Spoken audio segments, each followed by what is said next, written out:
Hi folks, Hebrew for All, lesson number 26. We're in the middle of a series of classes, 24, 25, and 26, in which we're dealing with the concept of the guttural letters. The guttural letters, you should know by now, are Aleph, Hey, Het, and Ayin. And they're called the guttural letters because they're understood by the Jewish people, scholars of the Hebrew language, to be letters that originate in the throat. Curious, so similar to the word gutter in English. And we're dealing with the third case in this particular class, and that is the case that we will call the first root letter is a guttural. And if I would put up on the board over here words such as this, which I'm sure you can go ahead and read, Oved, you might even know the word, Oved, and just to be sure that everyone's paying attention, you recognize there that the first root letter is a guttural, Ayin.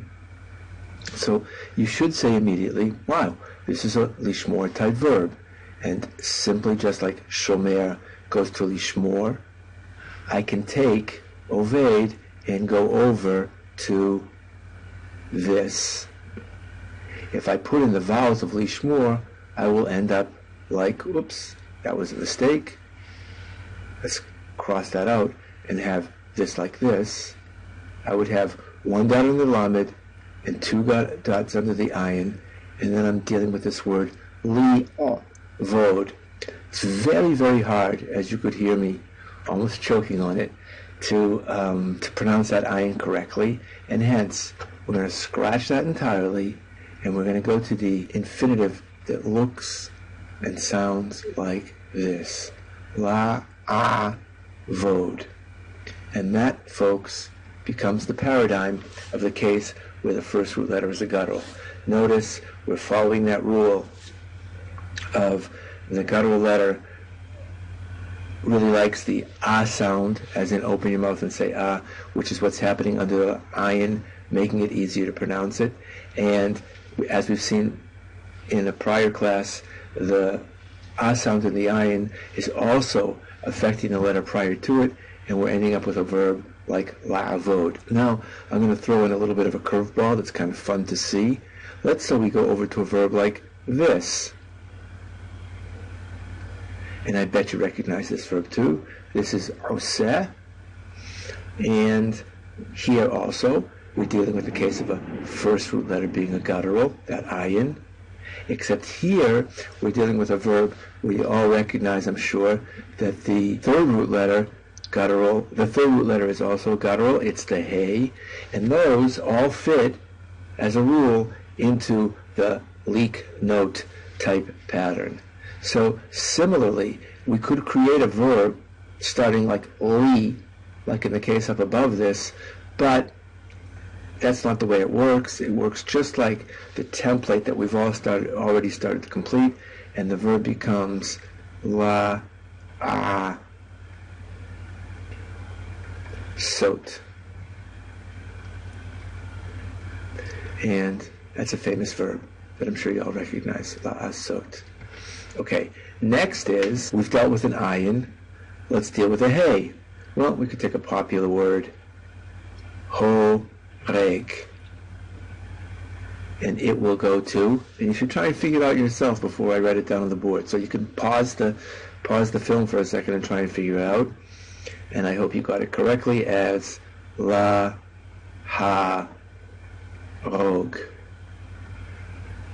And then, what do we have? Aleph, hey, ayin, chet.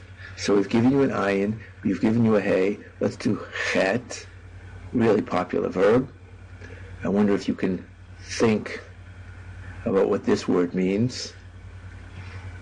That was a joke for those people who understood it. Well, it's going to go to, following the pattern, la, cha, shov, or if you remember the case where we saw with the second root letter guttural, it's very common for this verb to be vowelized as lach shov. And you'll say to me, is this the way it's spoken in modern Israeli Hebrew, lach shov? And I'll tell you, yes. It's very common that in modern Israeli Hebrew, spoken Hebrew, verbs tend to shorten themselves up because speech is something that moves along quickly and dynamically. But in fact, throughout the entire history of the Jewish people, and in the Torah itself, which is our primary source material for the Hebrew language, so we have both possibilities concerning the chet, lachashov or lachshov, and both of them are considered perfectly correct. And the last example that I'm going to bring you is the case where we have an aleph as the first root letter. Let's take as a famous verb that we all probably know again, ochel. And for sure you've got to recognize that that's just like shomer, and it goes to the infinitive like this, le,